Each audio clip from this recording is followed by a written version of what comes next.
Deeply about what was happening in our communities. I tried my best to come up with a nickname for us. We called ourselves the Foxhole. It didn't take on as I thought it would, like the Beehive, but we'll try again next time.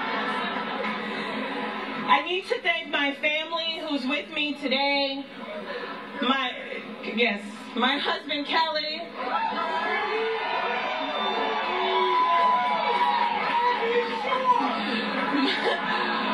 My daughters Kai and Kendall,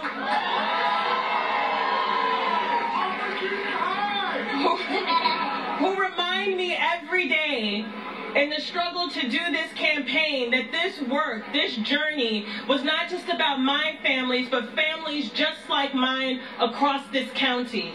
That every day that I left the house driving forth on a message of reform, it was because I believed in the hope and the promise of men like Kelly Fox. And the potential and the future of my children should be the same potential and future of children who live in neighborhoods all across this county. They are my inspiration. They guide me. I also want to thank the elected officials who took on a first-time candidate and showed me how to navigate the treacherous waters of Cook County.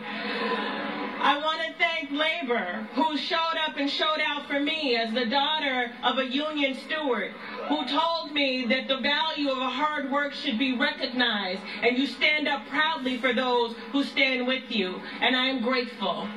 I'm also grateful for the advocates in the advocacy community who talked about the issues in this race with great amplification.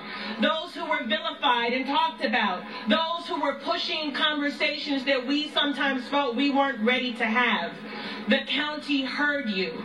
And so I am grateful to you, advocates, activists, those who said the system must change because, in fact, the system must change. But ladies and gentlemen, our work is just beginning. This election night is the start of a journey to fixing a system that we know needs repair. I cannot win an election and tomorrow flip the switch and change a system that has been broken for some time. And I recognize the urgency of the need to do that. These are urgent times. What's happening in our county, what's happening in our country around the issues of criminal justice and the gulf that exists between communities and law enforcement and the violence that then intercedes in the vacuum means that we must be urgent in our work. But it also means that we must understand that work, looking at systems that have existed for centuries, takes time.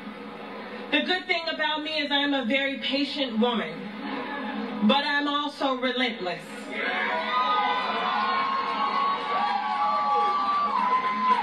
You have to be relentless when you grow up in the projects of Cabrini Green. You have to be relentless when you are told that because of where you were born or the color of your skin or the gender that you have, that somehow you're not enough. You have to be relentless.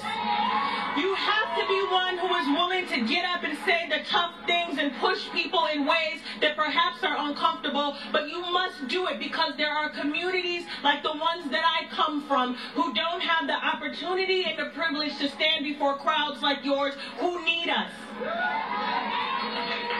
There are communities right now where children can't go to and fro because of the threat of gun violence.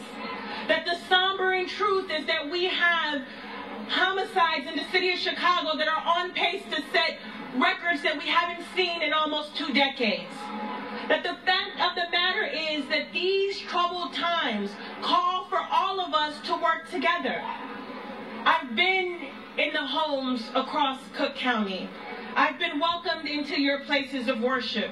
I've been in your communities, and I've heard from you. I've heard from mothers who've lost their own daughters and wondered why. I've heard from those who've lost their sons and their fathers.